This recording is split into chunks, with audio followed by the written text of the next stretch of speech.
Hey guys, so today we're looking at how can government be influenced?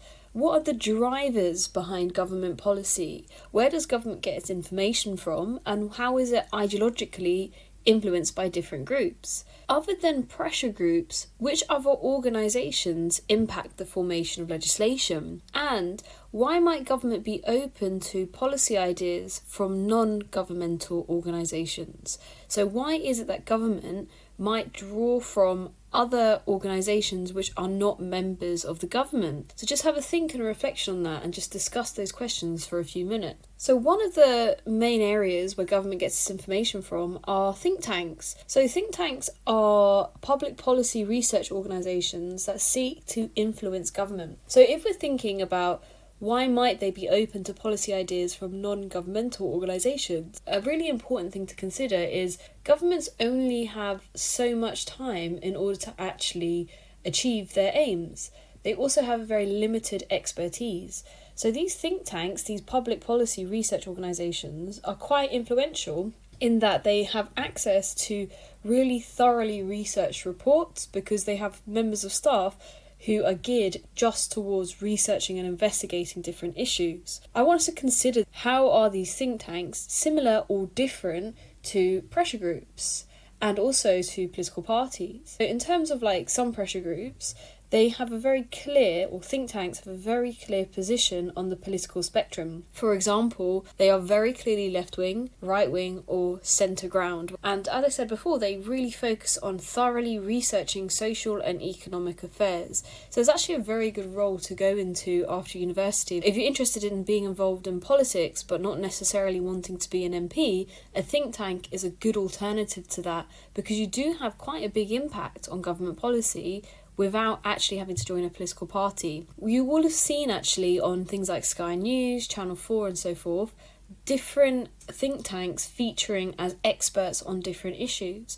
So you see a lot, the Centre for Social Justice appears on the news to basically talk about their work and put forward their ideas, essentially directing public debate and public discussion towards the aims and their concerns. They also have very direct contact with politicians and civil servants. They actually are able to put a lot of pressure on government ministers because of their really strong networks and connections to them. So they initiate their own work and seek funding for it. Rather than being funded by the government, they are funded by perhaps a charitable organisation or corporate sources. So you can already see there's some issues here. This is an unelected body having influence over the government, and yet, where is their funding coming from?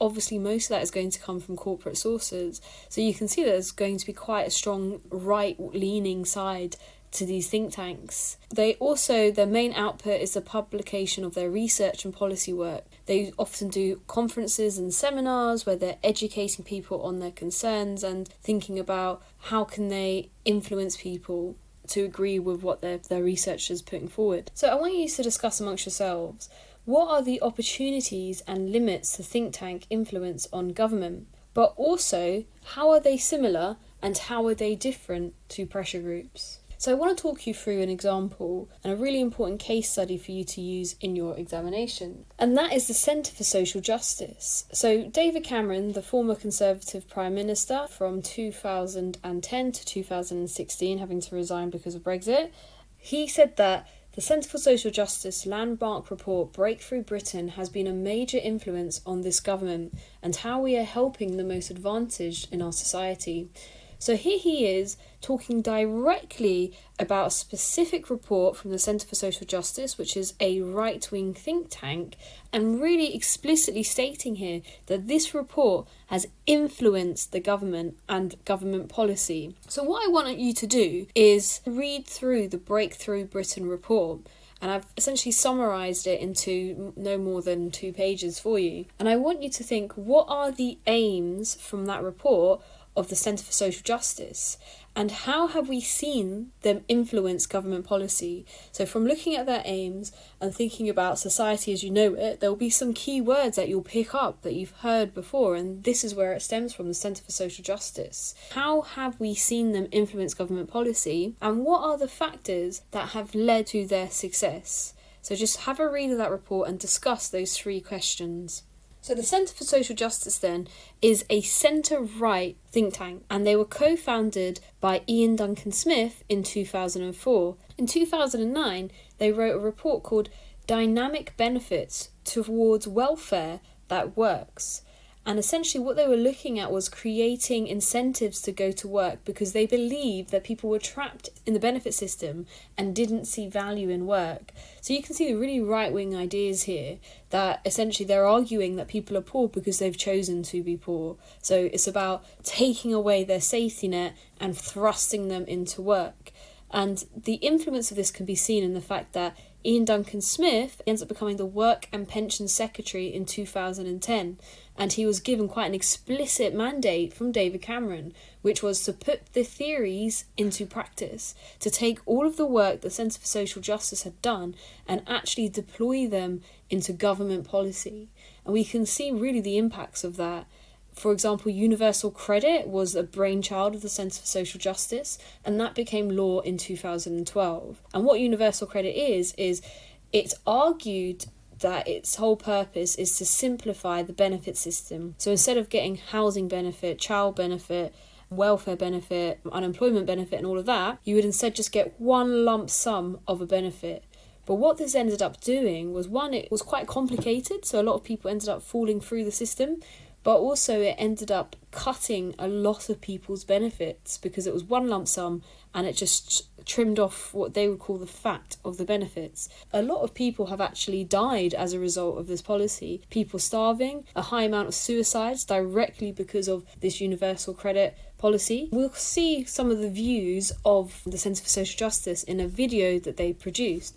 And I think when you're watching this video, just really consider, what is it that the Centre for Social Justice believes? What are their core values?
So you can see there quite a clear ideological view on things like marriage. So saying that one of the reasons why there's poverty in society is because of the breakdown of the family unit. And one of the things that the Conservative Party has tried to do is to make divorce more difficult as well.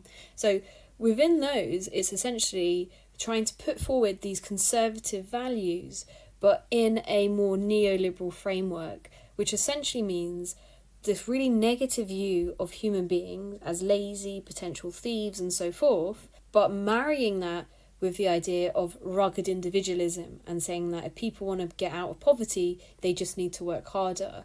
And one of their policies was, if you wanted to get unemployment benefit, the way that you would do that is through volunteering to work for Tesco's, for example, and also Poundland. But what this ended up doing was it created a disincentive for Tesco to hire people because they could get their workers for free.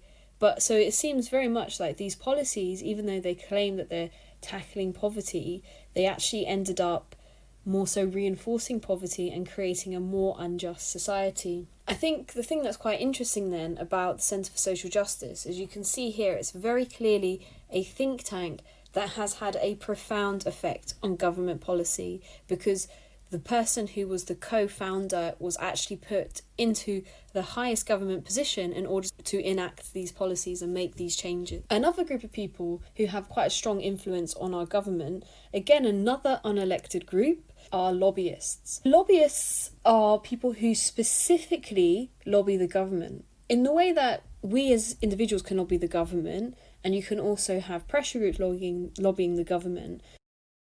There's a difference though with lobbyists, and that is because they are organisations or individuals who are directly paid by their clients to influence those in government. So what I want you to do then is to watch this clip and think, what are the potential issues with lobbying? What are the potential threats as a result of lobbying? And why is this so dangerous to democracy? There's a lot of things I found very surprising becoming an MP. I don't think I'll ever find it normal being called mom or having doors opened for me.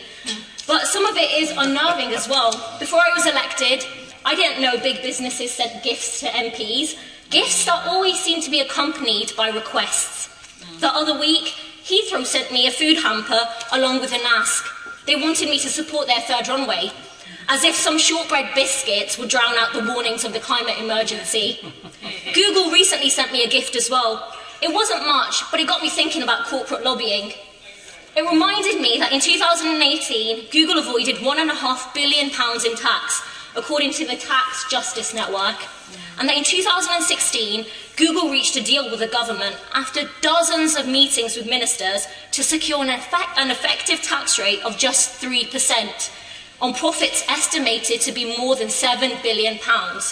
Now, I might have missed it, but I don't think doctors or nurses, factory workers or cleaners in Coventry South were offered private meetings with ministers to create tailor-made sweetheart packages to reduce their taxes. But this is a premium service that's given to big business. And so it often seems to be one rule for billionaires and big business and another rule for everyone else. Madam Deputy Speaker, I think the whole web of dinners, gifts, receptions and donations has something to do with that. Because the super rich don't spend their money on MPs out of generosity and out of the goodness of their hearts. They want something in return. And let's be honest, this wealth is used to buy influence in this House, to get this place to serve their interests and not the interests of our constituents.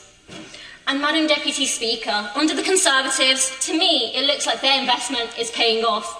Because by the end of this Parliament, the government is on course to have handed out almost £100 billion in tax breaks and corporate giveaways. So you can see there really clearly just the fact that these MPs are so heavily influenced by corporations, but also by think tanks and lobbyists as well. And it's unfair that a small minority have so much effect over what the lives of a majority of people. We as small people don't have the same access to governments, which means that we as small people don't have the opportunity to create, as she calls it, sort of tailor-made care packages to support us. So government is supposed to be about representing everybody in society and creating policies which benefit all people. We can see there clearly the government is not doing that. It is actually just giving more opportunities to the rich. There is very much a really inbred connection between lobby firms and MPs. So these four are major lobbyists in our country. George Bridges went to Eton with David Cameron and now Boris Johnson. He was employed by a lobbyist firm called Quiller Consultants along with other ex-Tory aides. So he was a member of the Conservative Party, and then he becomes part of this revolving door where you're an MP, you become a lobbyist, and then you start to use that access that you had as an MP to get a legislation passed through for different corporations, different companies, and different ideological interests as well. So here's just a selection of four of them, but you can see very close ties to the current government and former governments as well, and how they are kind of rewarded for their loyalty by being able to earn money as a lobbyist, but their power as a lobbyist comes through their access to the government. So why the tensions between lobbyists and democracy? So we're going to look specifically at a couple of lobby firms as well. There was a regulation that was passed in the Lobbying Bill of 2014, which was about trying to create greater transparency with lobbyists. So if somebody is lobbying the government, it's about trying to find out who is doing it and why they are doing it. But this is a bit of a pathetic legislation because it just didn't really do much to curb and limit lobbyists. So the lobby industry is still worth about £2 billion a year, and 10% of new MPs in 2010 came from lobbyist backgrounds. So there's, again, that revolving door between being a lobbyist and then being an MP, or being an MP and then becoming a lobbyist. I think this is a really good point here. So for every one of us, so it's talking about small businesses, for every one of us, the government meets with 9 big businesses. So just because they have lobbying power, just because they have greater wealth, they end up having a greater say over legislation and over how this country is run, because they actually have the clout in order to make that change, whereas us as individuals don't. An example of a lobby is the Israel lobby, which is a really powerful lobby in this country. So it was actually the first Jewish lobby, and it was created by Theodor Herzl, who wrote a book called The Jewish State in 1896, and he was essentially arguing the case for a Jewish state. He wasn't necessarily talking about a Jewish state in Palestine. He was talking actually about wherever a Jewish state could be formed, and this was because of all the persecution that Jewish people had experienced since their expulsion from Palestine by the Romans. And essentially he wanted to have a Jewish state where Jewish people could feel safe and could be protected and just have their own agency. So he actually started to meet with cabinet ministers in 1897 in order to discuss this.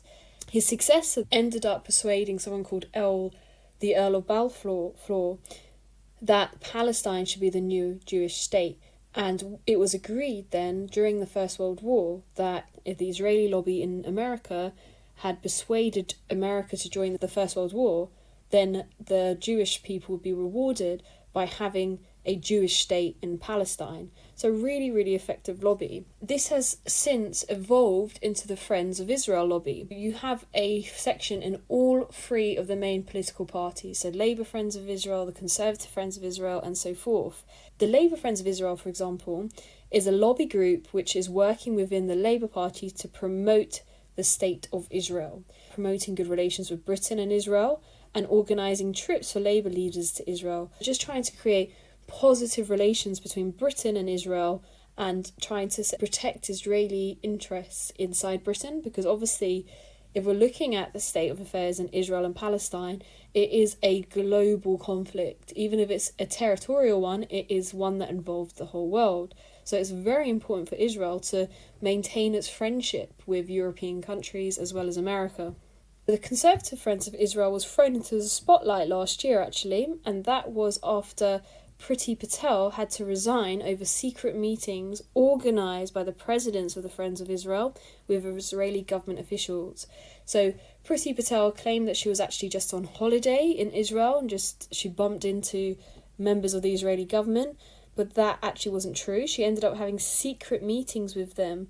Now, this is actually counts as treason because she was not in Israel as a representative of the Conservative government. Whenever a government minister meets with a government minister of another country, there needs to be certain protocol and procedure to ensure that there's no backhand deals and to ensure that British interests rather than individual interests are protected. Priti Patel going there and unofficially having these meetings was actually treason, because we didn't really know what was being discussed there, and it lacked the transparency which is crucial in a democracy. Very interesting though that she initially had to resign over this, but that resignation didn't really stand for much, because now she has the second most powerful position in the cabinet under Boris Johnson, the Home Secretary. Another powerful lobby group is the Institute of Directors, a group which looks to make the case for business in government, parliament, the media and other influential forums. They argue that the UK's prosperity depends on enterprise, and it is imperative that the views of directors are heard. So they often have a seat at the government table, at the table of power, where they are able to put their views over government policy and saying whether it's going to be harmful to businesses. Again, they use things like the media, both national and local media, to bring awareness to different issues, but also to provide a voice for businesses in this country. They also write written reports to consult on governments within policy papers and so forth. So again, a very close link to the government. The third big group that has influence over British politics is corporations, essentially big companies who have interest in the UK. So people like Apple, Coca-Cola and so forth. And what ends up happening is, again, just like with think tanks, there is a revolving door. You end up working as an MP, and in this country it's unusual because although MPs do get paid quite a healthy salary, it's quite low compared to other countries. And that's because in England, you don't get into politics to be rich whilst you're a politician. You get into politics to be rich after you're a politician. So why is this a concern? So the issue with this is that an MP can create policies which benefit a company, and that company, in exchange for those policies, will give them a job. And it means then that what this means is that one voice matters more than another voice, and the voice that matters more is the voice with the greatest wealth. It is quite a dangerous problem that it's posing for democracy, because we're seeing now a rule of the rich rather than a rule where every single individual matters and everybody has an equal voice.